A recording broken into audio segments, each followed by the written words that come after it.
So this is the new feature on the iPhone when it's on the iPhone device. So you can now link your iPhone to iPhone. You can see once you download a new WhatsApp or you update your WhatsApp, if you remove the former account, you just have to click on link this device. After clicking on it, it's going to show you the scan code.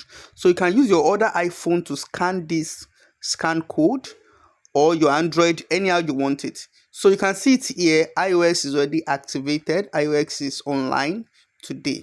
So everything is similar to the normal WhatsApp. It's almost the same thing as if you're using, and the WhatsApp is showing in the two phones, clone WhatsApp. Everything is just the same.